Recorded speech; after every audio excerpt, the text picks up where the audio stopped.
सबसे पहले तो बजरंग दल और विश्व हिंदू परिषद को बहुत बहुत धन्यवाद, क्योंकि उन्होंने स्कूल के सामने धरना दिया, हनुमान का पाठ किया, जिसकी वजह से सेंट मैरी स्कूल के प्रिंसिपल को खुद आकर माफ़ी मांगनी पड़ी और ये कहना पड़ा कि आगे से ऐसी कोई घटना स्कूल में नहीं होगी जिससे भावनाएं आहत हो।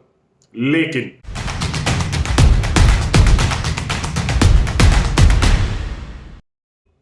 कहने, सुनने और करने में बड़ा फर्क होता है। लेकिन क्या जो कहा गया है वो सही मायने में होगा या नहीं होगा?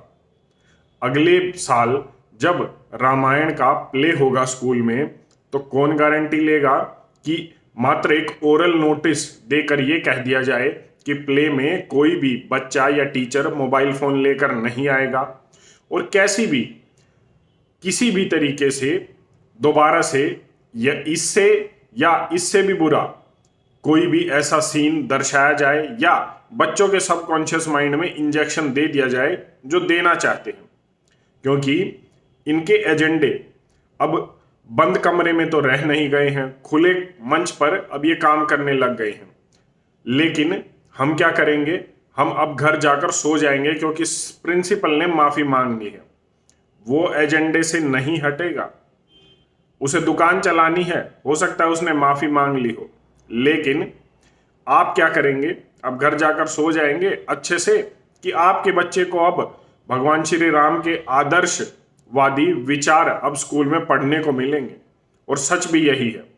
सेंट मैरी स्कूल या इस जैसे कोई भी स्कूल के सामने अब राष्ट्रवादी लोगों ने धरना तो दे दिया, लेकिन आपका काम क्या है?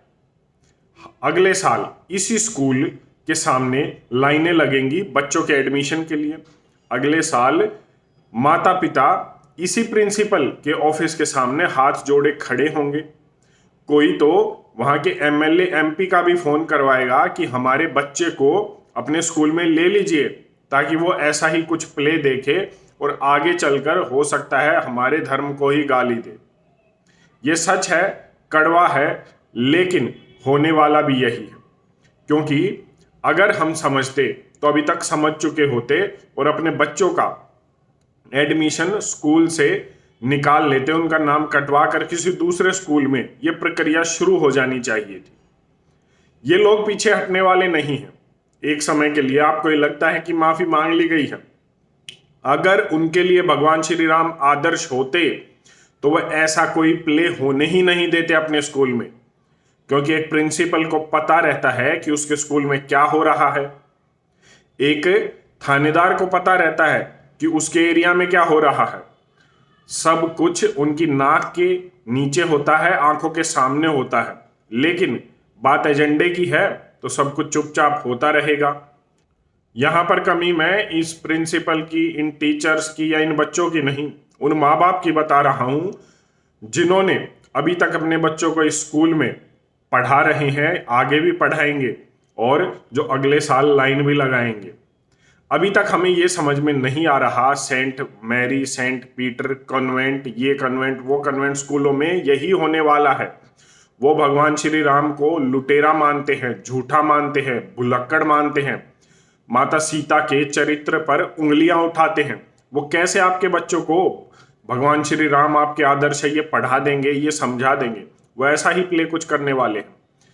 अपनी संस्कृति की ओर अगर जुड़ना है, लौटना है और ये चाहते हो कि हमारे बच्चे आने वाले समय में आगे चलकर हमारे ही धर्म को गाली ना दे और किसी और का पल्लू न पकड़े, तो हमें ये करना होगा। मैं अक्सर जहां भी गुरुकुलों में जाता हूं तो वहां के वीडियो बनाता हूं, चैनल पर डालता हूं। आज 15 से ज्यादा वीडियो मॉडर्न इंडिया पर हैं। इसमें ऐसे ऐसे गुरुकुल हैं जो CBSE pattern, Haryana board, UP board की जो का सिलेबस पढ़ाते हैं। वही बच्चा वही सिलेबस पढ़ता है जो किसी भी और कन्वेंट स्कूल में या सीबीएसई बोर्ड के स्कूल में पढ़ता है। आजकल ऐसे गुरुकुल हैं जो चल रहे हैं और जो इंतजार कर रहे हैं आप लोगों का, ताकि आप अपने बच्चों को उनके गुरुकुल में डालें। बस फर्क सिर्फ इतना है कि आपको अपने दिल के टुकड़े को भगवान श्री राम की तरह गुरुकुल में छोड़ना होगा, ताकि वो संस्कार ले, सुबह 5 बजे उठे, दैनिक हवन यज्ञ करे और बाद में सीबीएसई बोर्ड की पढ़ाई पढ़ने के बाद वो थोड़ी बहुत शिक्षा वेद की और भारतीय संस्कृति की भी ले। लेकिन हम क्या ये सच में ऐसा चाहते हैं या सिर्फ बातों में? मेरे वीडियो बनाने से कोई फर्क नहीं पड़ने वाला जब तक आप इस बदलाव को अपने जीवन में, अपने बच्चों के जीवन में नहीं उतारना चाहते। आपका बच्चा हो सकता है इस साल ना पढ़े, लेकिन अगले साल वो यही पढ़ेगा कि भगवान श्री राम तो लुटेरे हैं, झूठे हैं, बाहरी व्यक्ति हैं जो आक्रमण करके भारत पर आए थे। पश्चिम बंगाल की किताबों में ऐसा पढ़ाया जा रहा है। कब तक बचोगे? जो इंजेक्शन इस साल बच्चों को जाना था वो जा चुका है, उनके सबकॉन्शियस माइंड में एक छवि बन चुकी है। लेकिन ये और भी गहरी न हो, इसलिए आपको कदम उठाना पड़ेगा। अगर आप चाहते हैं तो देख लीजिए, चैनल पर काफी वीडियो हैं, गुरुकुल की प्लेलिस्ट है अलग से, उनमें आप देख सकते हैं। धन्यवाद। जय हिंद।